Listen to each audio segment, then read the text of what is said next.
Okay, folks, continuing on, we've taken off the valve cover and the gasket. We've taken off the cam chain idler. The spark plugs are out. And we're now ready to remove these cam journals.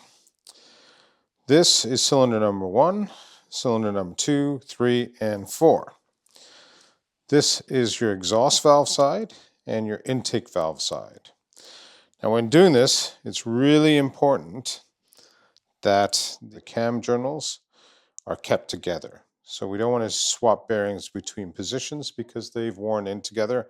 We're going to be reassembling this using the same cam journals in the exact same spot with the cams. This will preclude any weird sort of wear. These have broken in, they've seated. So as long as we put them back in the same order, then it should remain just fine. So continuing on, let's move forward.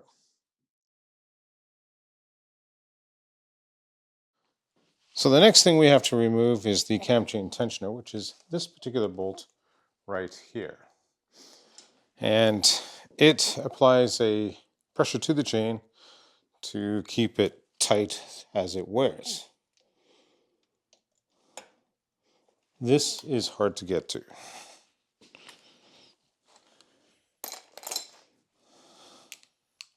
It's a 19mm socket. So I'm going to try the 19mm socket with my small breaker bar. Oh, it is tight.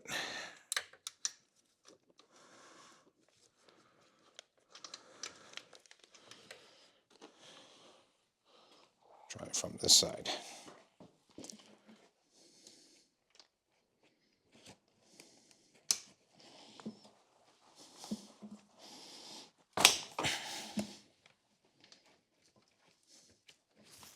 Well, that got it loose. We didn't scratch anything. It doesn't look like we did. That's good. Probably a good idea to put a cloth down here if you're going to do this. And out it comes. So the cam chain tensioner came out, and it's a bolt like this with the associated spring. So in an effort to stay organized, I've created a box where I can put each of the cam journal and its associated bearing. We've got a row for intake, row for exhaust. There are 5 bearings going across.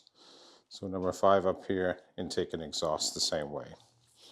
This will keep it organized, and that way when we reassemble, it'll be dead easy. Okay, so when you're removing cams like this, where you've got a long camshaft, and it's under torque, these bolts have all been torqued to the factory spec. You don't want to just release the torque on one end and then work your way across, because this is clamped down quite tightly. And as the springs push back against the cam, you could introduce a little warping into the cam. So what we want to do is we want to release the torque off each one, slowly go all the way across, and slowly release the torque as we go. So these are, again, 10mm bolts. So I have a 10mm socket, as you can see here. I'm not using a ratchet. I'm just using a breaker bar. So I just want to take a little bit of torque off of each one. So we'll start with this one. And we'll just break the torque. And we're going to do the same here.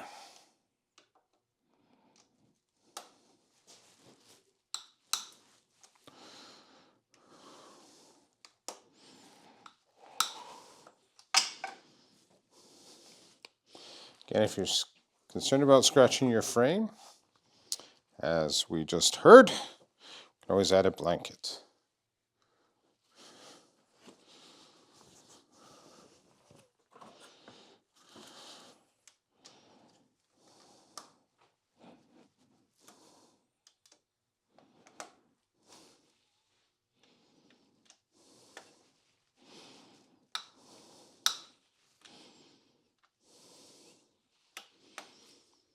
Continuing across. I'm on the far side now.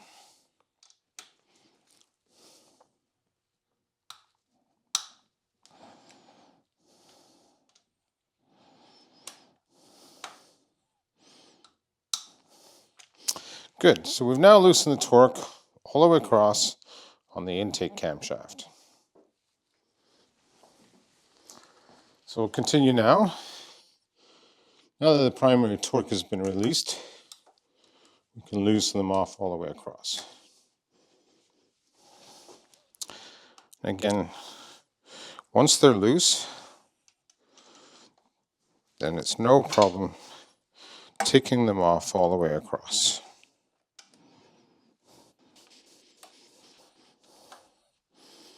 Okay, so now they're loose. So we'll continue on with number 1.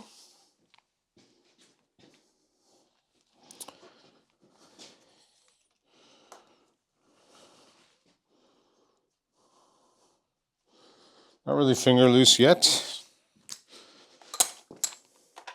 A handy tool for this application is one of these. Not exactly sure what they're called, but if you'd like to leave it in the comments below and let me know, we can pass it on to everybody else.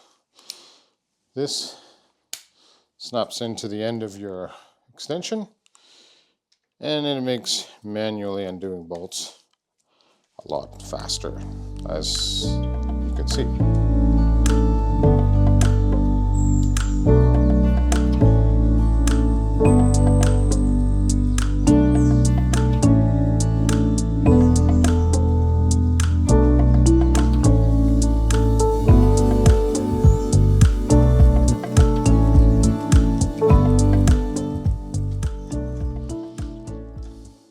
So the valves are beginning to push up on the cam as we loosen off these bolts. So you just saw the cam jump up a little bit, and that's the valve faces pushing up.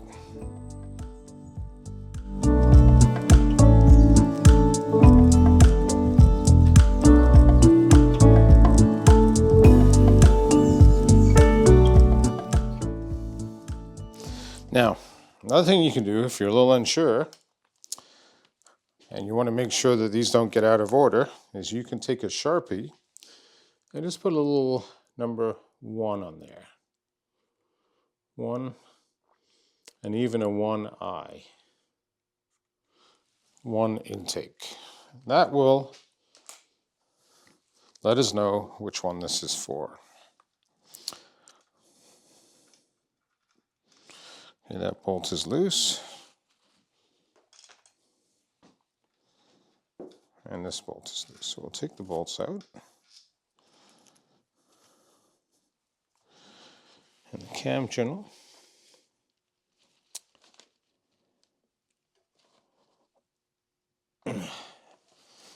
It's a little bit tight.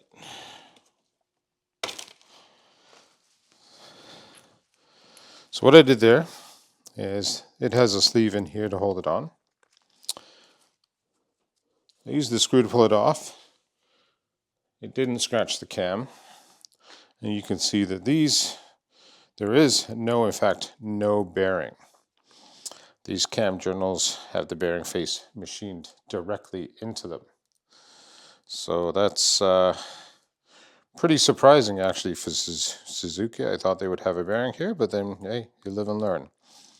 So this is number 1 intake.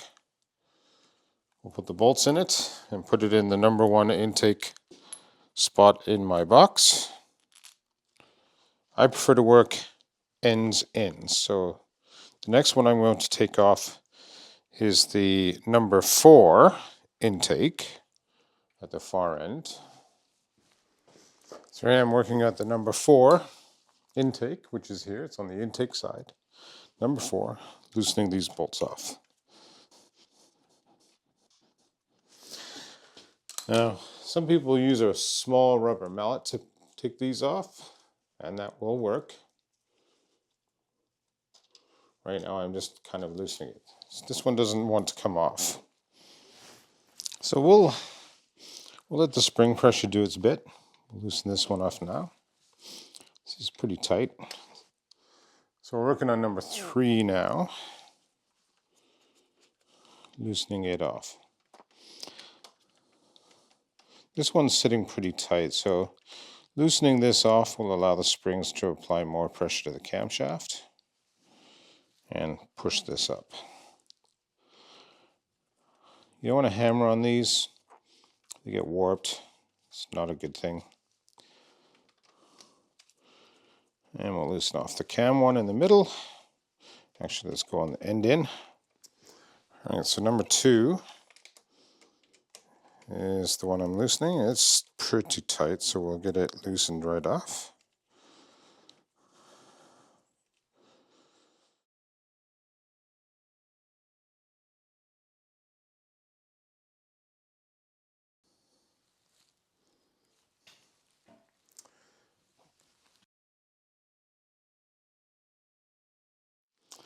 And we're ready to wiggle these out. This one's coming out. You can see they wiggle and they slowly come out.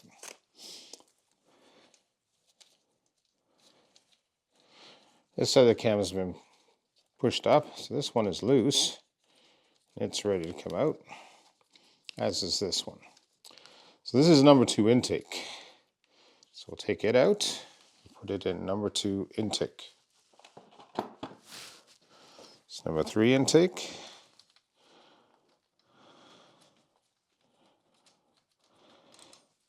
Out it comes into number 3 intake. Number 4 intake, a little tighter on this side, but I can wiggle it and off it comes. Number 4 intake. Number 5 is tight. So we'll wiggle it a bit, see if we can loosen it off. So number 5 intake does not want to loosen. You can take a rubber mallet and just lightly tap it.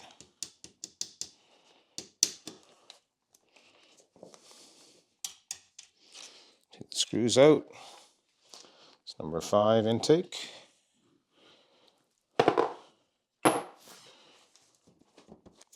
There we go. Getting a little movement now. Don't touch the cam lobe.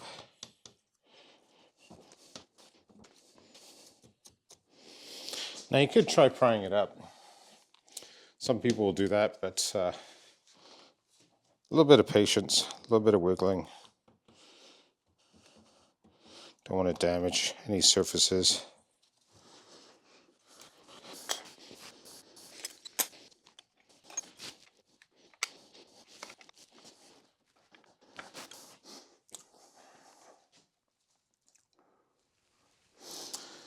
Okay folks, I got it off. Took a little bit of fiddling. What I did is I used this tool and I just gently wiggled it back and forth. And this particular one, the metal splines or finders inside came out with it. But that's number 5 on the intake side. Put the bolts in where they belong. And it can go in our storage box. So the camshaft is now basically ready to go, but you can see the camshaft itself is ready to lift out, and I think we can actually take it out. So what I'm going to do is get a cloth, so we don't want to score any faces. So what I've done is I've pre-cut some cloths to do this. I have an old pair of jeans I cut the length, it's going to hold the camshaft and keep it protected. So lift the cam up, carefully keeping it out of the face. Start sliding the cloth over. So we don't want any damage. Get some ready. Lift the chain up and over. And out comes the camshaft.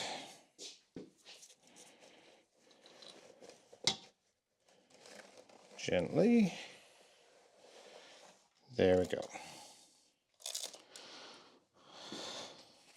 So the cam is out. And cam rotation, since we put the gene on this end, is this way. So this is critical that we put the cam back in the right way. So we want to ensure that we have cam rotation in the correct way. So we'll take our marker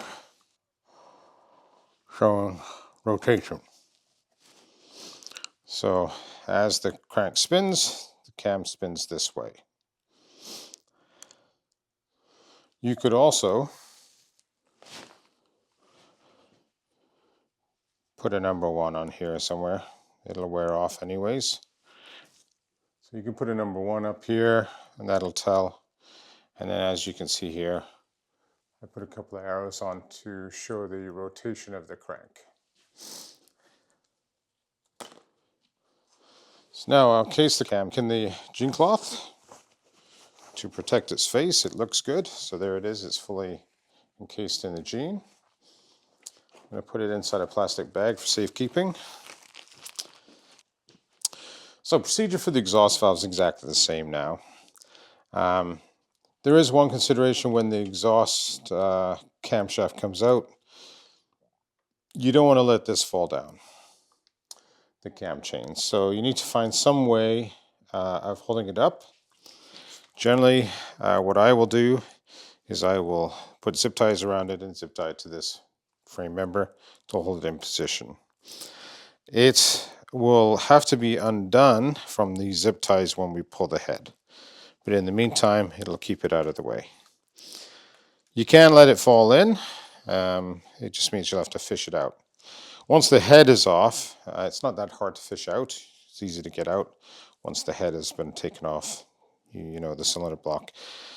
Suzuki engines, the head bolts, which you can see here, these head bolts apply the torque and the pressure required to hold not only the head gasket in place, but the cylinder to crankshaft gasket. So that has to be replaced as well. So I'll continue forth, get this off, and it's the same procedure, and we'll catch up in a minute.